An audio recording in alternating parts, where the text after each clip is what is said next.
শুরুতেই আমি আমার ব্যক্তিগত পক্ষ থেকে এবং মনের খবর ফর কেয়ারে যারা কাজ করছেন, এই টিমে যারা কাজ করছি আমরা সবার পক্ষ থেকে মাইলস্টোন স্কুল অ্যান্ড কলেজের যে ঘটনা, সেখানে যারা নিহত হয়েছেন, আহত হয়েছেন, আঘাতপ্রাপ্ত হয়েছেন, সবার প্রতি সমবেদনা, দুঃখ প্রকাশ করে, শোক প্রকাশ করে আমি 2-3টা কথা বলতে চাই। প্রথমত, এই ধরনের একটা ঘটনা যেটাতে দেখা যায় যে আকস্মিক, এমনই একটা ঘটনা যেটা মানুষ কখনো চিন্তাই করতে পারে না, এরকম একটা আকস্মিক, হঠাৎ, অনাকাঙ্ক্ষিতভাবে যখন ঘটনা ঘটে যায়, তখন মানসিকভাবে, বিশেষ করে যারা আহত হয় এবং যারা দেখেন, উইটনেস করেন, তাদের মধ্যে বড় ধরনের একটা রিয়াকশন হয়, প্রতিক্রিয়া দেখা যায়।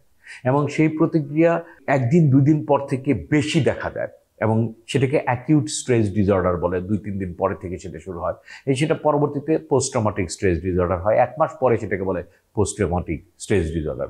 আমি আজকে সেদিকে যাচ্ছি না, আমি যাচ্ছি যে আমরা যারা ডাক্তার, আমরা যারা চিকিৎসক, আমরা যারা গবেষণার কাজ করি, আমরা যারা সাংবাদিকতার কাজ করি, আমি আপনাদের প্রতি অনুরোধ করব যে এই অবস্থায়, মানসিক অবস্থা এবং যারা এখানে দেখেছেন, ছিলেন, আহত হয়েছেন, ওনাদের সার্বিক অবস্থা না বুঝে আমরা যাতে বারবার প্রশ্ন না করি, আমরা যাতে বারবার বিষয়গুলো নিয়ে ওনাদের সাথে দেখা করতে না চেষ্টা করি।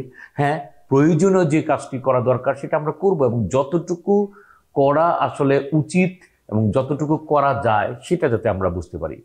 কারণ রিপিটেডলি এই কোশ্চেনগুলো করা, এই বিষয়টাকে মনে করিয়ে দেওয়া বা এই বিষয়টা নিয়ে বারবার পোক করা এখনো পর্যন্ত কিন্তু ভালো বা সময়টা আসেনি। সুতরাং এর বেশি আমি কিছু বলছি না।